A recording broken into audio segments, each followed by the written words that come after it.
पुराणों में शिव पार्वती के विवाह का उल्लेख बहुत सी जगह मिलता है।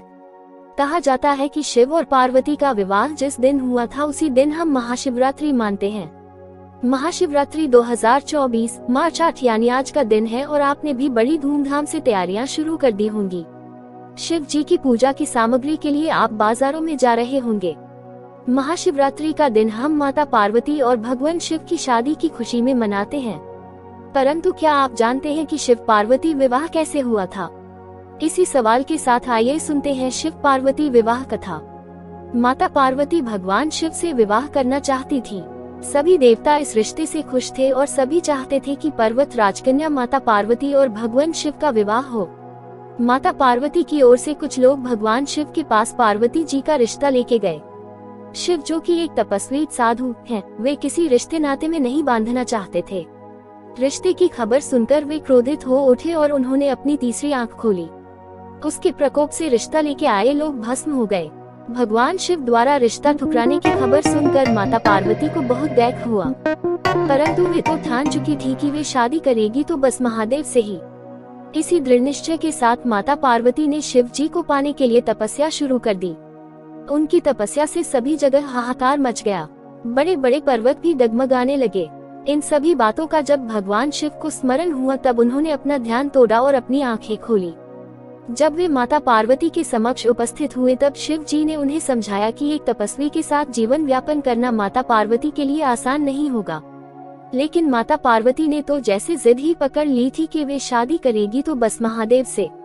उनकी इस हट को देखकर भोलेनाथ ने सोचा कि वे बिल्कुल उनकी तरह ही हैं और उनकी जोड़ी बहुत अच्छी लगेगी। भोलेनाथ माँ पार्वती से शादी करने के लिए मान गए और यह सुनकर न केवल माँ पार्वती अपितु समस्त देवगण भी बेहद प्रसन्न था। माँ पार्वती के घर में इस शादी को लेकर जोरों शोरों से शादी की तैयारी शुरू हो गई थी। अब समस्या ये थी कि भगवान शिव एक तपस्वी थे और उनके परिवार में कोई नहीं था। उन्हें शादी की रस्मों का कोई अंदाजा नहीं था। मान्यता ये थी कि वधू का हाथ मांगने शादी के दिन वर को अपने परिवार के साथ ही आना पड़ता है, लेकिन भगवान शिव के परिवार में तो कोई नहीं था। ऐसे में महादेव ने डाकिनियां, भूत प्रेत और चुड़ैलों को अपनी बारात में शामिल होने को कहा। भगवान शिव तो इस बात से भी अनजान थे कि शादी के लिए तैयार कैसे होते हैं। डाकिनियों ने भगवान शिव के शरीर पे भस्म लगा दिया और हड्डियों की माला पहना दी, जो कि उनके घरों की परंपरा होती होगी।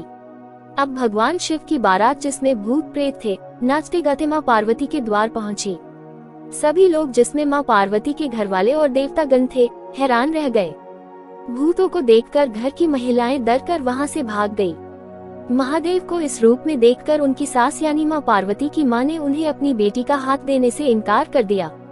माता पार्वती और शिव जी के विवाह की परिस्थितियों को बिगड़ता देख पार्वती जी ने महादेव से अनुरोध किया कि वे उनके रीति रिवाजों के मुताबिक शादी करें। भोलेनाथ ने माँ पार्वती की इस प्रार्थना का मान रखा। पार्वती जी ने सभी देवताओं को उन्हें तैयार करने का निवेदन किया। इसके बाद भोलेनाथ को दैवीय जल से स्नान कराया गया और उन्हें खूबसूरती से फूलों की मालाओं से तैयार किया गया। जब भोलेनाथ पूरी तरह से तैयार होकर सभी के समक्ष आए तब सभी उनकी सुंदरता के गुणगान करते न थक रहे थे। जब उन्हें माता पार्वती की मां ने देखा तो उन्हें अपनी बेटी की शादी शिव जी से कराने में कोई आपत्ति नहीं हुई। ब्रह्मा जी की उपस्थिति में विवाह का शुभारंभ हुआ और दोनों ने एक दूसरे को वरमाला पहनाई।